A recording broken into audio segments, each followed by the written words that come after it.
Autumn presents How the Pandemic Will End, written by Ed Yong.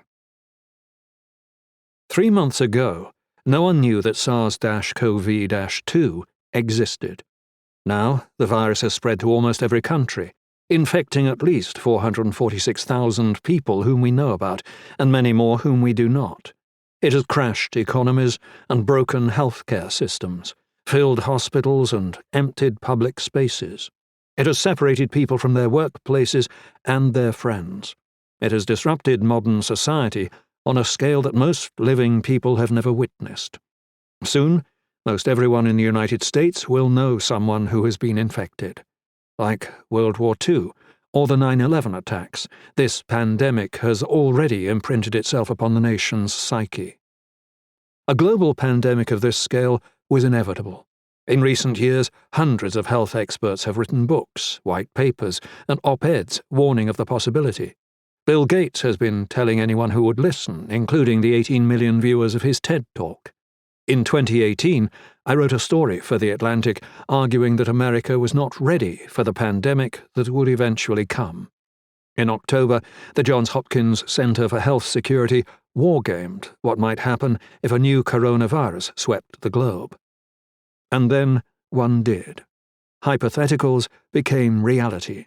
What if became now what? So, now what?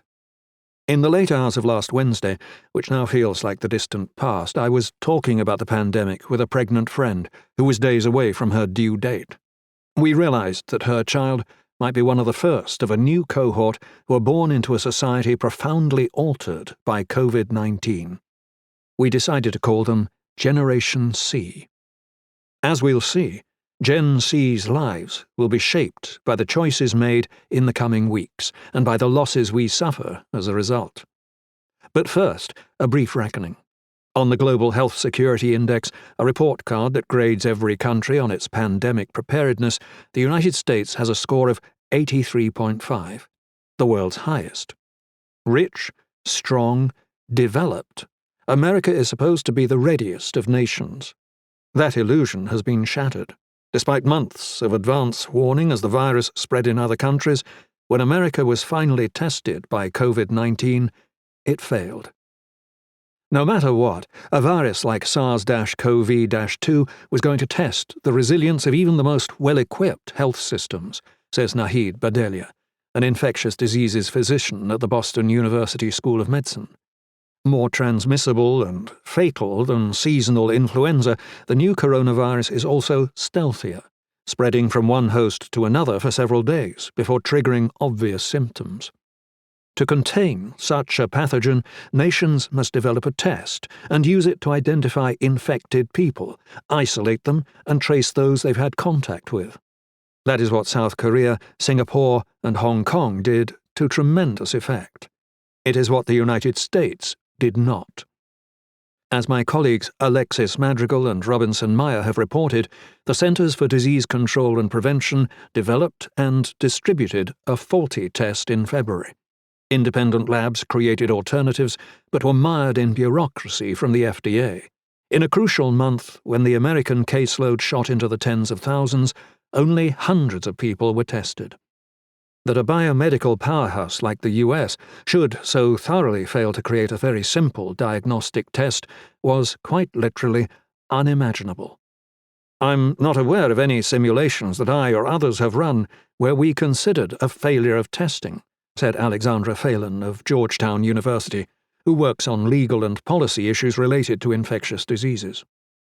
The testing fiasco was the original sin of America's pandemic failure, the single flaw that undermined every other countermeasure.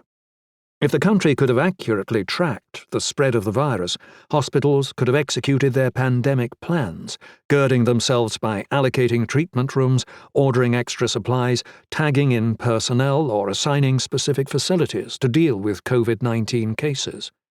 None of that happened. Instead, a healthcare system that already runs close to full capacity and that was already challenged by a severe flu season was suddenly faced with a virus that had been left to spread untracked through communities around the country. Overstretched hospitals, became overwhelmed. Basic protective equipment such as masks, gowns, and gloves began to run out.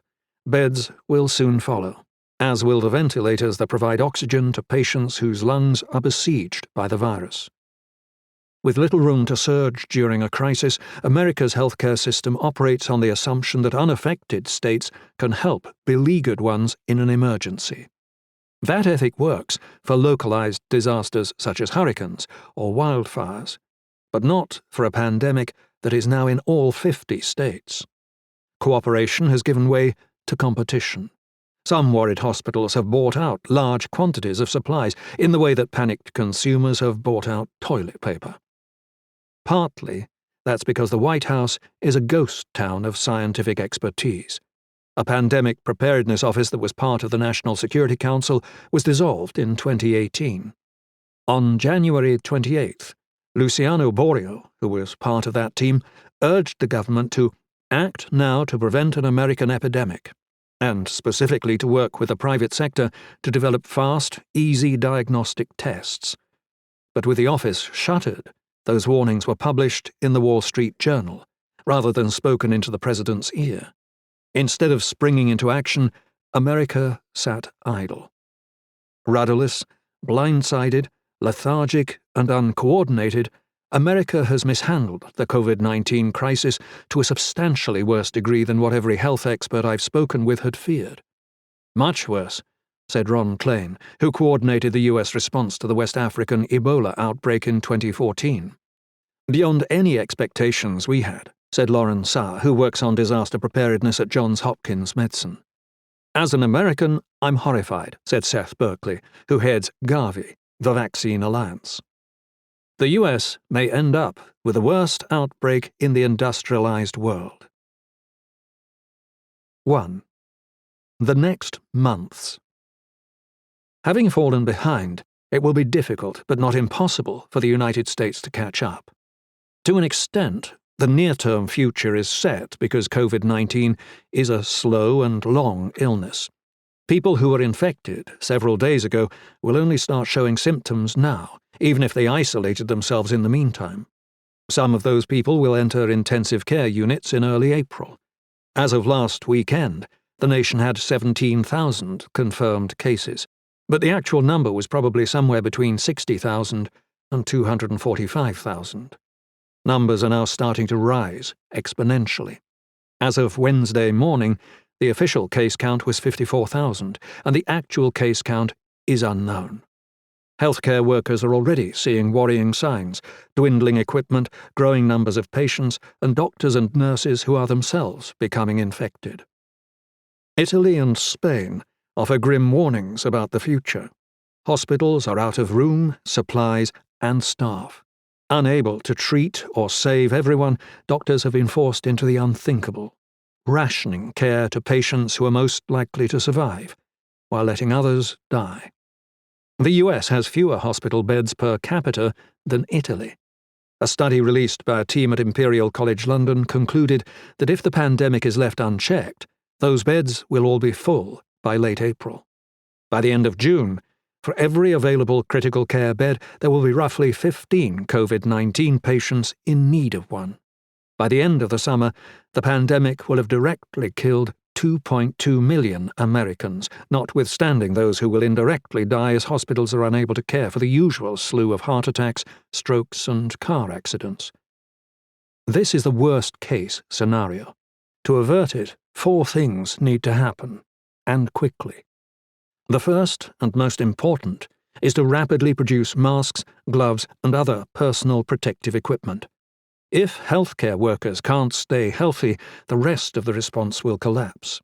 In some places, stockpiles are already so low that doctors are reusing masks between patients, calling for donations from the public, or sewing their own homemade alternatives. These shortages are happening because medical supplies are made to order and depend on Byzantine international supply chains that are currently straining and snapping. Hubei province in China, the epicenter of the pandemic, was also a manufacturing center of medical masks. In the US, the Strategic National Stockpile, a national larder of medical equipment, is already being deployed, especially to the hardest-hit states. The stockpile is not inexhaustible, but it can buy some time. Donald Trump could use that time to invoke the Defense Production Act, launching a wartime effort in which American manufacturers switch to making medical equipment. But after invoking the act last Wednesday, Trump has failed to actually use it, reportedly due to lobbying from the US Chamber of Commerce and heads of major corporations. Some manufacturers are already rising to the challenge, but their efforts are piecemeal and unevenly distributed. One day, we'll wake up to a story of doctors in City X who are operating with bandanas and a closet in City Y with masks piled into it, says Ali Khan, the Dean of Public Health at the University of Nebraska Medical Center. A massive logistics and supply chain operation is now needed across the country, says Thomas Inglesby of Johns Hopkins Bloomberg School of Public Health. That can't be managed by small and inexperienced teams scattered throughout the White House. The solution, he says, is to tag in the Defense Logistics Agency, a 26,000-person group that prepares the U.S. military for overseas operations and that has assisted in past public health crises, including the 2014 Ebola outbreak. This agency can also coordinate the second pressing need, a massive rollout of COVID-19 tests. Those tests have been slow to arrive because of 5 separate shortages: of masks to protect people administering the tests, of nasopharyngeal swabs for collecting viral samples, of extraction kits for pulling the virus's genetic material out of the samples, of chemical reagents that are part of those kits, and of trained people who can give the tests. Many of these shortages are again due to strained supply chains. The US relies on 3 manufacturers for extraction reagents, providing redundancy in case any of them fails. But all of them failed in the face of unprecedented global demand. Meanwhile, Lombardy, Italy, the hardest-hit place in Europe, houses one of the largest manufacturers of nasopharyngeal swabs. Some shortages are being addressed. The FDA is now moving quickly to approve tests developed by private labs. At least one can deliver results in less than an hour, potentially allowing doctors to know if the patient in front of them has COVID-19. The country is adding capacity on a daily basis, says Kelly Robleski of the Association of Public Health Laboratories. On March 6th, Trump said that anyone who wants a test can get a test. That was, and still is, untrue, and his own officials were quick to correct him. Regardless, anxious people still flooded into hospitals, seeking tests that did not exist. People wanted to be tested even if they weren't symptomatic, or if they sat next to someone with a cough, says Saskia Popescu of George Mason University, who works to prepare hospitals for pandemics. Others just had colds, but doctors still had to use masks to examine them, burning through their already dwindling supplies. It really stressed the healthcare system, Popescu says. Even now, as capacity expands, tests must be used carefully. The first priority, says Mark Lipsitch of Harvard, is to test healthcare workers and hospitalized patients, allowing hospitals to quell any ongoing fires. Only later, once the immediate crisis is slowing, should tests be deployed in a more widespread way. This isn't just going to be, let's get the tests out there, Inglesby says. These measures will take time, during which the pandemic will either accelerate beyond the capacity of the health system or slow to containable levels. Its course, and the nation's fate, now depends on the third need, which is social distancing. Think of it this way. There are now only 2 groups of Americans. Group A includes everyone involved in the medical response, whether that's treating patients, running tests, or manufacturing supplies. Group B includes everyone else, and their job is to buy Group A more time. Group B must now flatten the curve by physically isolating themselves from other people to cut off chains of transmission. Given the slow fuse of COVID-19, to forestall the future collapse of the healthcare system, these seemingly drastic steps must be taken immediately, before they feel proportionate, and they must continue for several weeks. Persuading a country to voluntarily stay at home is not easy. And without clear guidelines from the White House, mayors, governors, and business owners have been forced to take their own steps. Some states have banned large gatherings or closed schools and restaurants. At least 21 have now instituted some form of mandatory quarantine, compelling people to stay at home. And yet many citizens continue to crowd into public spaces. In these moments, when the good of all hinges on the sacrifices of many, clear coordination matters. The fourth urgent need. The importance of social distancing must be impressed upon a public who must also be reassured and informed. Instead, Trump has repeatedly played down the problem, telling America that we have it very well under control, when we do not, and that cases were going to be down to close to zero, when they were rising. In some cases, as with his claims about ubiquitous testing, his misleading gaffes have deepened the crisis. He has even touted unproven medications. Away from the White House press room, Trump has apparently been listening to Anthony Fauci, the director of the National Institute of Allergy and Infectious Diseases. Fauci has advised every president since Ronald Reagan on new epidemics, and now sits on the COVID-19 task force that meets with Trump roughly every other day. He's got his own style. Let's leave it at that, Fauci told me. But any kind of recommendation that I have made thus far, the substance of it, he has listened to everything. But Trump already seems to be wavering. In recent days, he has signalled that he is prepared to backtrack on social distancing policies in a bid to protect the economy. Pundits and business leaders have used similar rhetoric, arguing that high-risk people, such as the elderly, could be protected while lower-risk people are allowed to go back to work. Such thinking is seductive but flawed. It overestimates our ability to assess a person's risk and to somehow wall off the high-risk people from the rest of society. It underestimates how badly the virus can hit low-risk groups, and how thoroughly hospitals will be overwhelmed if even just younger demographics are falling sick. A recent analysis from the University of Pennsylvania estimated that even if social distancing measures can reduce infection rates by 95%, 960,000 Americans will still need intensive care. There are only about 180,000 ventilators in the US, and, more pertinently, only enough respiratory therapists and critical care staff to safely look after 100,000 ventilated patients. Abandoning social distancing would be foolish. Abandoning it now, when tests and protective equipment are still scarce, would be catastrophic. If Trump stays the course, if Americans adhere to social distancing, if testing can be rolled out, and if enough masks can be produced, there is a chance that the country can still avert the worst predictions about COVID-19, and at least temporarily bring the pandemic under control. No one knows how long that will take, but it won't be quick. It could be anywhere from 4 to 6 weeks to up to 3 months, Fauci said. But I don't have great confidence in that range. 2. The end game. Even a perfect response won't end the pandemic. As long as the virus persists somewhere, there's a chance that one infected traveller will reignite fresh sparks in countries that have already extinguished their fires. This is already happening in China, Singapore, and other Asian countries that briefly seem to have the virus under control. Under these conditions, there are 3 possible endgames.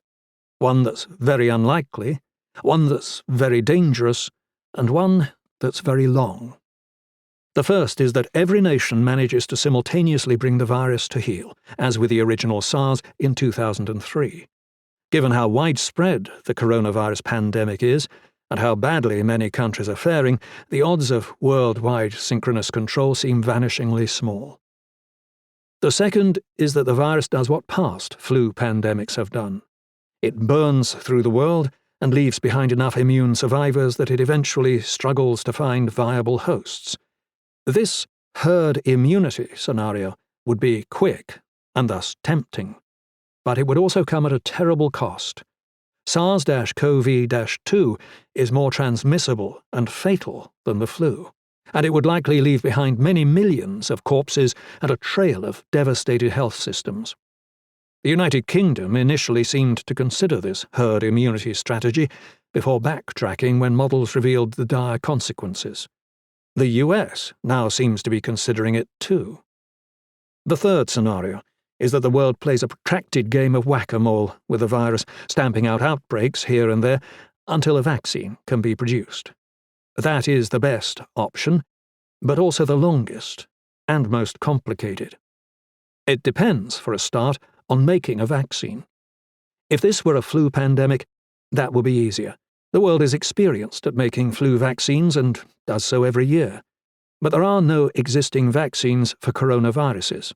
Until now, these viruses seemed to cause diseases that were mild or rare, so researchers must start from scratch. The first steps have been impressively quick. Last Monday, a possible vaccine created by Moderna and the National Institutes of Health went into early clinical testing. That marks a 63-day gap between scientists sequencing the virus's genes for the first time and doctors injecting a vaccine candidate into a person's arm. It's overwhelmingly the world record, Fauci said. But it's also the fastest step among many subsequent slow ones. The initial trial will simply tell researchers if the vaccine seems safe and if it can actually mobilize the immune system. Researchers will then need to check that it actually prevents the infection from SARS-CoV-2. They'll need to do animal tests and large-scale trials to ensure that the vaccine doesn't cause severe side effects. They'll need to work out what dose is required, how many shots people need, if the vaccine works in elderly people, and if it requires other chemicals to boost its effectiveness. Even if it works, they don't have an easy way to manufacture it at a massive scale, said Seth Berkley of Gavi. That's because Moderna is using a new approach to vaccination. Existing vaccines work by providing the body with inactivated or fragmented viruses, allowing the immune system to prep its defenses ahead of time. By contrast, Moderna's vaccine comprises a sliver of SARS-CoV-2's genetic material. It's RNA. The idea is that the body can use this sliver to build its own viral fragments, which would then form the basis of the immune system's preparations. This approach works in animals, but is unproven in humans. By contrast, French scientists are trying to modify the existing measles vaccine using fragments of the new coronavirus. The advantage of that is that if we needed hundreds of doses tomorrow, a lot of plants in the world know how to do it, Berkley said. No matter which strategy is faster, Berkley and others estimate that it will take 12 to 18 months to develop a proven vaccine, and then longer still to make it, ship it, and inject it into people's arms. It's likely, then, that the new coronavirus will be a lingering part of American life for at least a year, if not much longer. If the current round of social distancing measures works, the pandemic may ebb enough for things to return to a semblance of normalcy.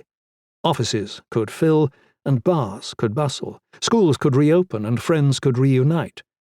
But as the status quo returns, so too will the virus. This doesn't mean that society must be on continuous lockdown until 2022. But we need to be prepared to do multiple periods of social distancing, says Stephen Kissler of Harvard.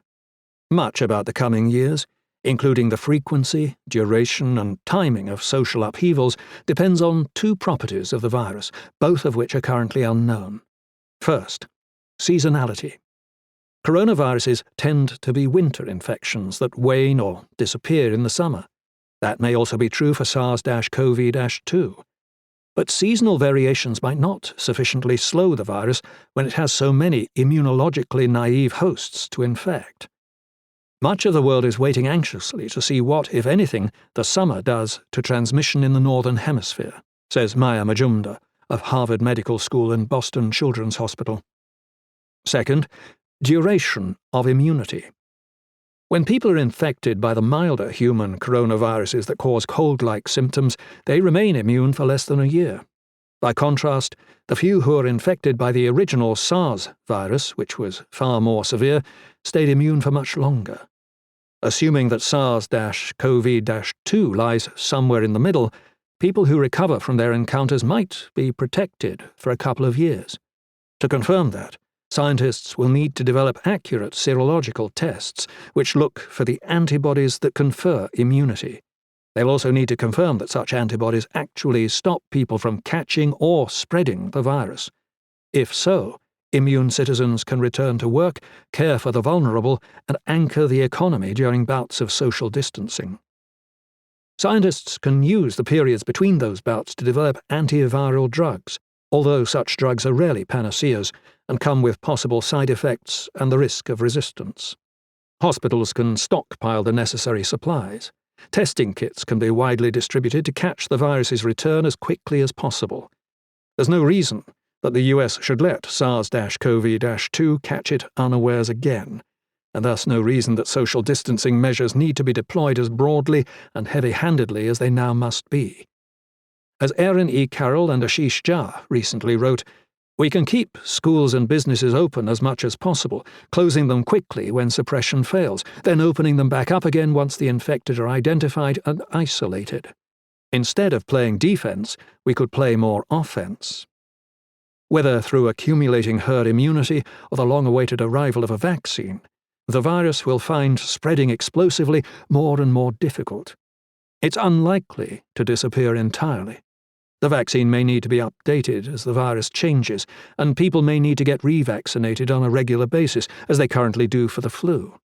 Models suggest that the virus might simmer around the world, triggering epidemics every few years or so. But my hope and expectation is that the severity would decline, and there would be less societal upheaval, Kistler says. In this future, COVID-19 may become like the flu is today, a recurring scourge of winter. Perhaps it will eventually become so mundane that even though a vaccine exists, large swaths of Gen C won't bother getting it, forgetting how dramatically their world was moulded by its absence. 3. The aftermath. The cost of reaching that point, with as few deaths as possible, will be enormous. As my colleague Annie Lowry wrote, the economy is experiencing a shock more sudden and severe than anyone alive has ever experienced. About 1 in 5 people in the United States have lost working hours or jobs. Hotels are empty. Airlines are grounding flights. Restaurants and other small businesses are closing. Inequalities will widen. People with low incomes will be hardest hit by social distancing measures and most likely to have the chronic health conditions that increase their risk of severe infections. Diseases have destabilized cities and societies many times over, but it hasn't happened in this country in a very long time, or to quite the extent that we're seeing now, says Elena Conis, a historian of medicine at UC Berkeley. We're far more urban and metropolitan. We have more people travelling great distances and living far from family and work. After infections begin ebbing, a secondary pandemic of mental health problems will follow. At a moment of profound dread and uncertainty, people are being cut off from soothing human contact. Hugs, handshakes, and other social rituals are now tinged with danger. People with anxiety or obsessive-compulsive disorder are struggling. Elderly people who are already excluded from much of public life are being asked to distance themselves even further, deepening their loneliness. Asian people are suffering racist insults, fueled by a president who insists on labeling the new coronavirus the Chinese virus. Incidents of domestic violence and child abuse are likely to spike, as people are forced to stay in unsafe homes.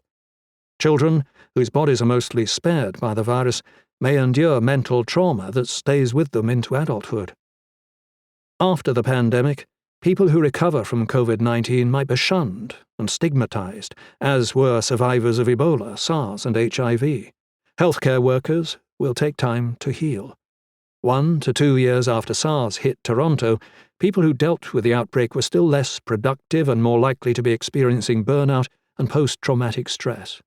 People who went through long bouts of quarantine will carry the scars of their experience. My colleagues in Wuhan note that some people there now refuse to leave their homes and have developed agoraphobia, says Stephen Taylor of the University of British Columbia, who wrote The Psychology of Pandemics. But there is also the potential for a much better world after we get through this trauma, says Richard Danzig of the Center for a New American Security. Already, communities are finding new ways of coming together, even as they must stay apart. Attitudes to health may also change for the better. The rise of HIV and AIDS completely changed sexual behavior among young people who are coming into sexual maturity at the height of the epidemic, Connors says. The use of condoms became normalized. Testing for STDs became mainstream. Similarly, washing your hands for 20 seconds, a habit that has historically been hard to enshrine even in hospitals, may be one of those behaviors that we become so accustomed to in the course of this outbreak that we don't think about them, Connors adds. Pandemics can also catalyze social change. People, businesses, and institutions have been remarkably quick to adopt or call for practices that they might once have dragged their heels on, including working from home, conference calling to accommodate people with disabilities, proper sick leave, and flexible childcare arrangements. This is the first time in my lifetime that I've heard someone say, "Oh, if you're sick, stay home," says Adia Benton, an anthropologist at Northwestern University. Perhaps the nation will learn that preparedness isn't just about masks, vaccines, and tests, but also about fair labour policies and a stable and equal healthcare system. Perhaps it will appreciate that healthcare workers and public health specialists compose America's social immune system, and that this system has been suppressed. Aspects of America's identity may need rethinking after COVID-19. Many of the country's values have seemed to work against it during the pandemic. Its individualism, exceptionalism, and tendency to equate doing whatever you want with an act of resistance meant that when it came time to save lives and stay indoors, some people flocked to bars and clubs. Having internalized years of anti-terrorism messaging following 9/11, Americans resolved to not live in fear. But SARS-CoV-2 has no interest in their terror, only their cells. Years of isolationist rhetoric had consequences too. Citizens who saw China as a distant, different place, where bats are edible and authoritarianism is acceptable, failed to consider that they would be next, or that they wouldn't be ready. China's response to this crisis had its own problems, but that's for another time. People believed the rhetoric that containment would work, says Wendy Parmet, who studies law and public health at Northeastern University. We keep them out, and we'll be okay. When you have a body politic that buys into these ideas of isolationism and ethno-nationalism, you're especially vulnerable when a pandemic hits. Veterans of past epidemics have long warned that American society is trapped in a cycle of panic and neglect. After every crisis, anthrax, SARS, flu, Ebola, attention is paid and investments are made, but after short periods of peacetime, memories fade and budgets dwindle. This trend transcends red and blue administrations. When a new normal sets in, the abnormal once again becomes unimaginable. But there is reason to think that COVID-19 might be a disaster that leads to more radical and lasting change. The other major epidemics of recent decades either barely affected the US, SARS, MERS, Ebola, were milder than expected, H1N1 flu in 2009, or were mostly limited to specific groups of people, Zika, HIV. The COVID-19 pandemic, by contrast, is affecting everyone directly, changing the nature of their everyday life. That distinguishes it not only from other diseases, but also from the other systemic challenges of our time. When an administration prevaricates on climate change, the effects won't be felt for years, and even then will be hard to pass. It's different when a president says that everyone can get a test, and one day later, everyone cannot. Pandemics are democratizing experiences. People whose privilege and power would normally shield them from a crisis are facing quarantines, testing positive, and losing loved ones. Senators are falling sick. The consequences of defunding public health agencies, losing expertise, and stretching hospitals are no longer manifesting as angry opinion pieces, but as faltering lungs. After 9/11, the world focused on counter-terrorism. After COVID-19, attention may shift to public health. Expect to see a spike in funding for virology and vaccinology, a surge in students applying to public health programs, and more domestic production of medical supplies. Expect pandemics to top the agenda at the United Nations General Assembly. Anthony Fauci is now a household name. Regular people who think easily about what a policewoman or firefighter does finally get what an epidemiologist does, says Monica Schock-Spanner, a medical anthropologist at the Johns Hopkins Center for Health Security. Such changes, in themselves, might protect the world from the next inevitable disease. The countries that had lived through SARS had a public consciousness about this that allowed them to leap into action, said Ron Klain, the former Ebola czar. The most commonly uttered sentence in America at the moment is, "I've never seen something like this before." That wasn't a sentence anyone in Hong Kong uttered. For the US, and for the world, it's abundantly, viscerally clear what a pandemic can do.